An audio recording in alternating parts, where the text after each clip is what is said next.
Hola, les saluda Yorka Gamarra. Bienvenidos y bienvenidas a Mesa Política, programa producido por la Asociación Otra Mirada en alianza con NTV Info. Hoy vamos a hablar sobre un tema ineludible para comprender el momento político que vive el país. Se trata de la sentencia que ha dado el Tribunal Constitucional que anula las imputaciones del caso Cocteles contra Keiko Fujimori por lavado de activos y organización criminal, que ha terminado por desbaratar el trabajo realizado por el equipo especial Lavallato, a cuyo cargo se encuentra el fiscal José Domingo Pérez. Por mayoría, el Tribunal Constitucional resolvió que antes de noviembre de 2016 no existía el delito de aportes ilícitos a las campañas electorales, por lo que ha resuelto mandar al archivo dicho caso. La decisión favorecería a todos los investigados por aportes en campañas: Ollanta Humala, Susana Villarán, Lourdes Flores Nano, Pedro Pablo Kuczynski, Alejandro Toledo, El APRA y Rafael López Aliaga. Hemos invitado para hablar sobre ello a Antonio Maldonado. Él es abogado, ex procurador ad hoc para los casos Fujimori y Montesinos, exfuncionario del Alto Comisionado de Naciones Unidas para Derechos Humanos. ¿Qué tal, Antonio? Bienvenido. Muy buenos días, Yorka. Gracias por la amable invitación. Gracias a ti. ¿Cuál es el fundamento de esta decisión que ha tomado el Tribunal Constitucional? Mire, la verdad es que no veo que tenga un fundamento constitucional.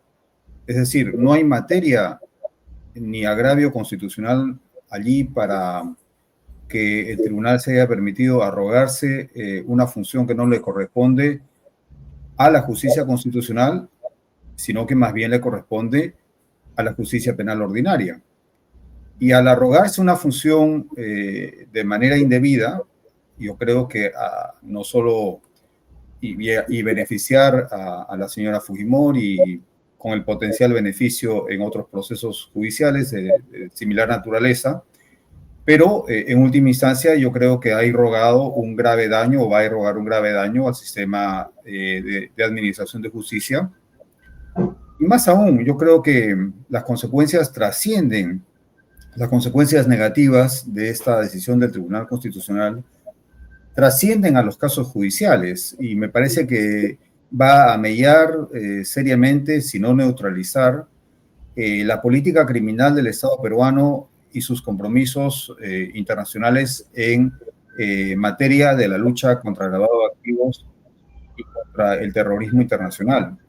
De tal manera que yo creo que los efectos, en resumen, trascienden al caso concreto, van a alcanzar a otros casos similares, donde las defensas van a discutir esos mismos puntos, y incluso más allá, creo firmemente que esto va a lesionar la política criminal del Estado en materia de lavado de activos. Pero es más, yo creo que el Tribunal Constitucional ha cruzado una frontera muy peligrosa de cruzar y creo que va a haber una afectación al régimen democrático. Porque mire usted, estamos próximos a un proceso electoral. Hay actores políticos que tienen la expectativa de ser, de obtener el poder. Bueno, ese poder para tener alguna justificación política y moral y jurídica, tiene que ser legítimo.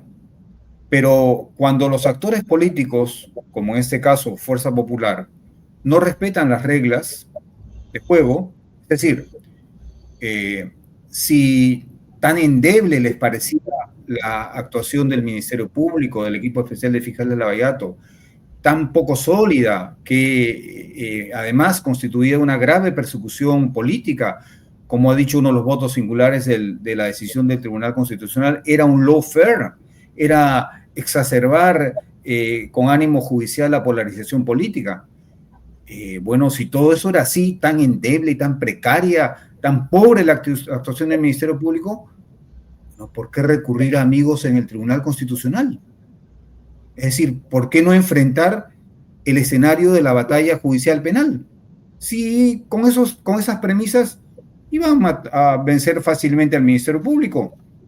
De tal manera que al no aceptar esas reglas y saltarse la valla e irse por la parte trasera de la casa, entrando por donde no se debe entrar, en este caso, gracias al servicio de un tribunal, de la mayoría, hay que decirlo, no todos, la mayoría de un tribunal constitucional al servicio de un actor político, bueno, esto abre unas puertas muy peligrosas, es decir, ¿sobre qué base se va a sostener este poder si logra un triunfo electoral? No van a ser otras bases que la coerción, que la represión, y ya lo estamos viendo.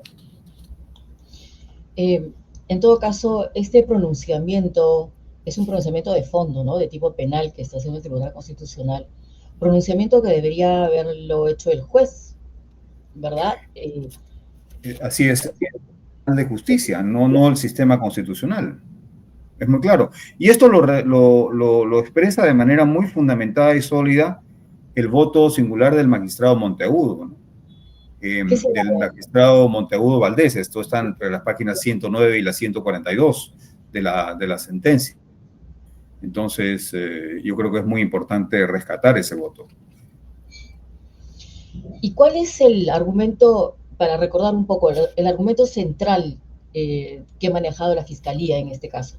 ¿Y qué es lo que podría hacer, en consecuencia, como resultado de esta sentencia del Tribunal Constitucional? Bueno, mire, el Ministerio Público tiene la función constitucional, y no solo constitucional, sino también compatible con declaraciones e instrumentos internacionales respecto de la función del Ministerio Público, como por ejemplo las directrices de la función de los fiscales. Tiene entre muchas funciones, tiene la función del ejercicio de la acción penal pública.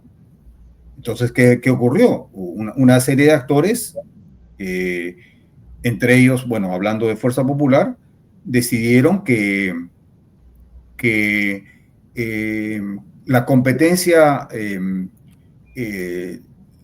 simple y llana electoral equivale a un ciudadano un voto, había que esa ecuación había que fortalecerla en favor de ellos. ¿Y cómo? Recibiendo fondos de diferentes fuentes. Una de ellas, Odebrecht. El montaje, como sabemos, de los supuestos cócteles para recaudar fondos, que eran literalmente un montaje, o sea, era un teatro artificioso que no obedecía a la realidad. Y otras fuentes de financiamiento que generosos y graciosos empresarios de la banca y de la industria le dieron a la señora Fujimori por al menos $20 millones. Entonces, este equilibrio de un ciudadano un voto, la señora lo balanceó muy favorablemente a su favor con este dinero. Y por supuesto, todo esto defendido por una playa de juristas, inclusive destacadísimos ex procuradores anticorrupción, que salieron a defender estas situaciones en diferentes partes porque fueron contratados por sus clientes, los que dieron dinero. ¿Y qué hizo el Ministerio Público? ¿Qué podía hacer el Ministerio Público? ¿Qué debía hacer el Ministerio Público? Pues debía, ante una conducta delictiva, tenía que ejercer sus funciones. Y ese es el caso que se construye del nombre de caso Cócteles.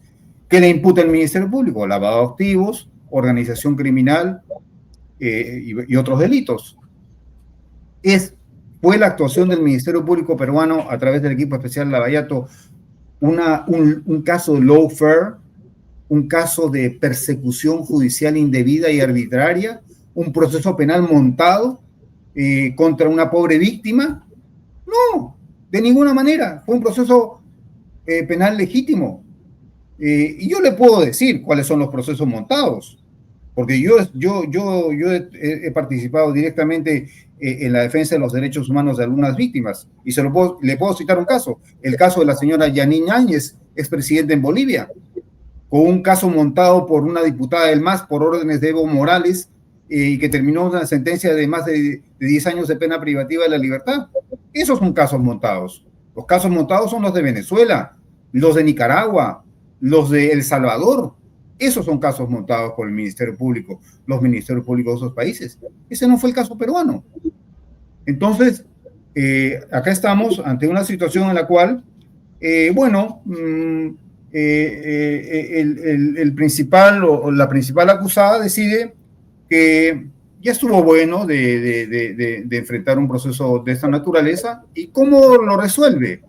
Lo resuelve con alguna tesis filosófica jurídica, con alguna respuesta legal. Allí en la sentencia del Tribunal Constitucional están los votos en mayoría y los votos singulares en función de lo que está en el expediente.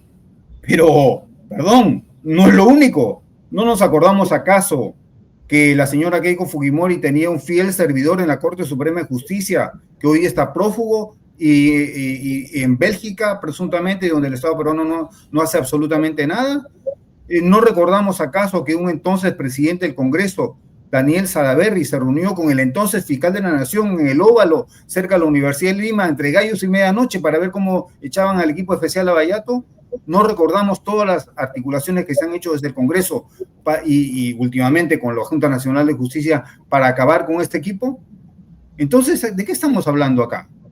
¿Estamos hablando de una situación jurídica donde los brillantes abogados de la señora Fujimori ganan una batalla judicial, o estamos hablando de otro tipo de articulaciones? Yo señalo claramente que la señora Fujimori es desleal a la República. Es desleal a la República y sus defensas también, porque lo correcto era enfrentar a la justicia penal ordinaria y vencerla allí. Si tenían argumentos tan sólidos, tan claros, si todo era tan deleznable, si estábamos en manos de articuladores del Ministerio Público que no tenían ningún equilibrio ni prudencia, ni siquiera salud mental, no existe ahí una contradicción. Ahora, entrando a algunos de los temas de fondo, y esto lo resuelve, lo expone magníficamente el magistrado Monteagudo, entrando a algunos de los problemas de fondo. Bueno, el primer problema de fondo es que el Tribunal Constitucional no tenía un caso, una materia a debatir allí a partir de un habeas corpus. No había un peligro a la libertad individual de la señora Fujimori que motivase la intervención de un Tribunal Constitucional a través de un habeas corpus. Déjeme decirle, el habeas corpus es una institución sagrada en la defensa de la libertad individual. Y por eso me parece muy protervo y muy grotesco y muy grave que se utilice el habeas corpus para resolver problemas judiciales de esta naturaleza. Yo le puedo decir cómo se usa estos recursos en otras partes de nuestra región. Recuerdo el caso Mirna Mac, un caso de un asesinato atroz hecho por el Estado Mayor Presidencial en el marco de una política genocida del Estado guatemalteco contra las poblaciones indígenas. El caso Mirna Mac tenía años parado porque los acusados principales ejercían este tipo de acciones. No era un habeas corpus lo que planteaban amparos. O sea, lo que usan cuando se desnaturaliza una institución como esta, el habeas corpus o el amparo, o la exhibición personal, como quiera llamársele, el nombre no importa, cuando se desnaturaliza y se la pervierte, lleva a un escenario de completa injusticia y anormalidad y anomalía jurídica. Por eso es que se esperaba que el Tribunal Constitucional peruano resolviese por unanimidad, ni siquiera por mayoría, en el sentido de lo planteado por el magistrado Monteagudo, o sea, que declarara improcedente el habeas corpus, porque no correspondía de ninguna manera en ningún extremo. Esa es la situación. Entonces, ¿qué se puede hacer? Mire, yo creo que por el momento no tengo una respuesta para lo que se puede hacer. Lo que sí tengo en claro es que no solo está en cuestión un caso judicial, donde ha prevalecido la impunidad. Bueno, está bien, están además en cuestión otros casos de otros presidentes que además se hacen las víctimas, o sea, asumen una posición de víctima. No, yo recibí $3 millones en mi departamentito en Miraflores y no me di cuenta que me lo entregaba Hugo Chávez a cambio de nada. O sea, ¿qué es esto? Es decir, plantean, no solo se regodean gracias a un tribunal constitucional que resuelve mal o incorrectamente, sino que además asumen una posición de víctima y le imputan a la sociedad el ser culpables de sus desgracias. Entonces, ahora, estamos en una situación muy complicada. ¿Qué podría hacer el juez? ¿Podría inaplicar esta sentencia del Tribunal Constitucional?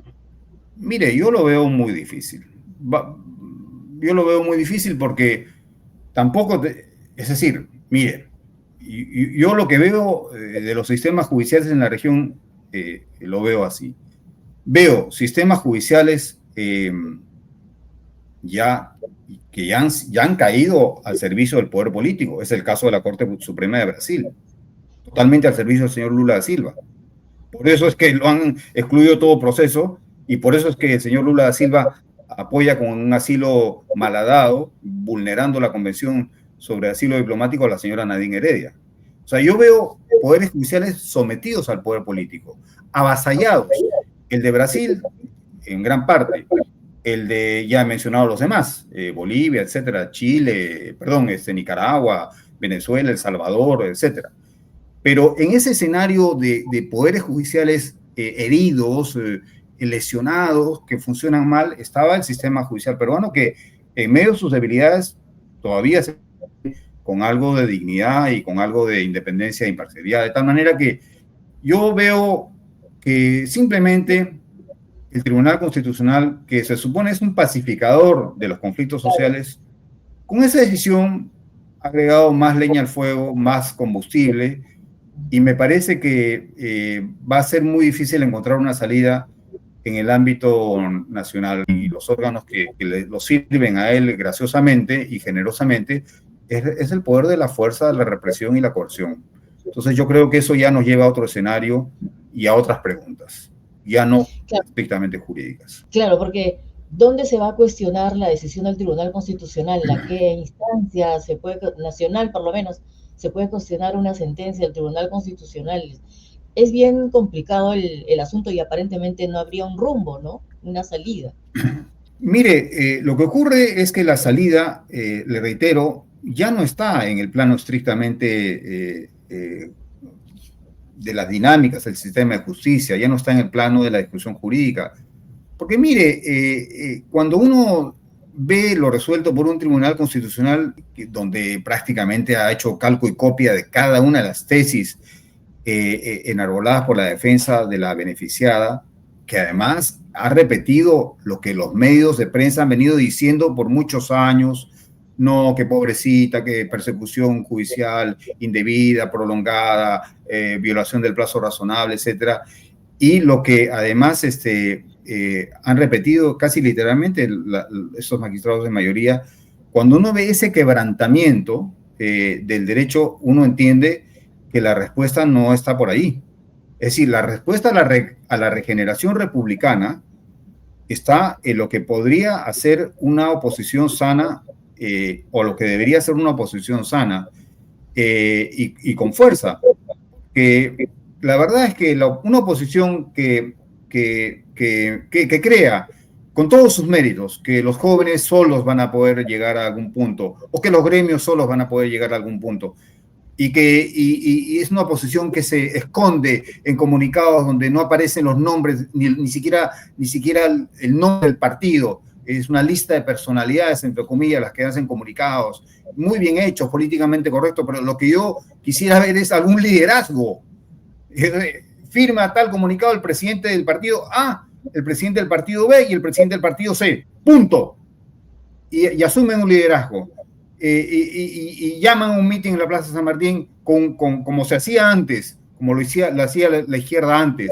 Y no solo la izquierda, sino cualquier partido democrático. Yo recuerdo muy bien, estando niño, porque yo soy cusqueño, yo he estado ahí presente a las 10:30, 11 de la noche en el meeting, en el famoso meeting del del entonces candidato Fernando Belaúnde Terry, cuando en la Plaza Armas del Cusco alguien le arrojó una piedra en la cabeza se la rompió, y él con la sangre en la cabeza siguió con su presentación. Yo he estado ahí.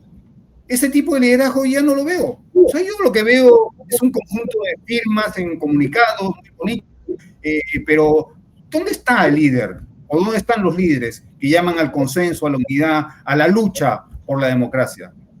Esto no lo va a hacer solo ni la generación Z, ni los gremios de los transportistas y todo, porque esa no es su naturaleza. Para eso son los partidos políticos. Y ese es el juego que se esperaría hoy en ese contexto que ocurra, ¿no? Una salida política. Sí, me parece que sí, porque no están, o sea, el diálogo ya no funciona.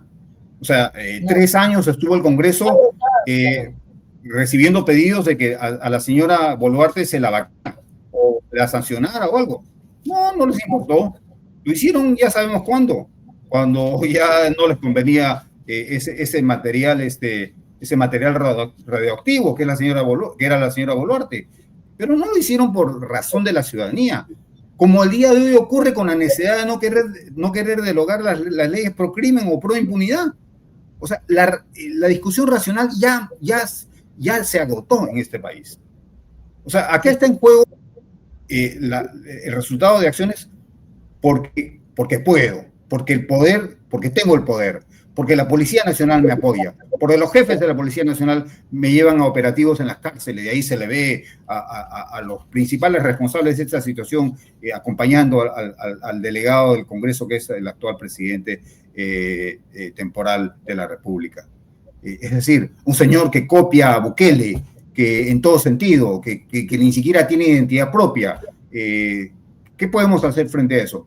Pero reitero la pregunta, porque yo creo que ya es hora de ver un liderazgo enérgico, claro, fuerte y no diluido por ahí en una lista entre personalidades. Bien, Antonio, muchísimas gracias por estas reflexiones. Realmente no nos habíamos percatado, bueno, se ha hecho más evidente que esta alianza que ha gobernado el país durante estos años tenía otro aliado, y que era la policía.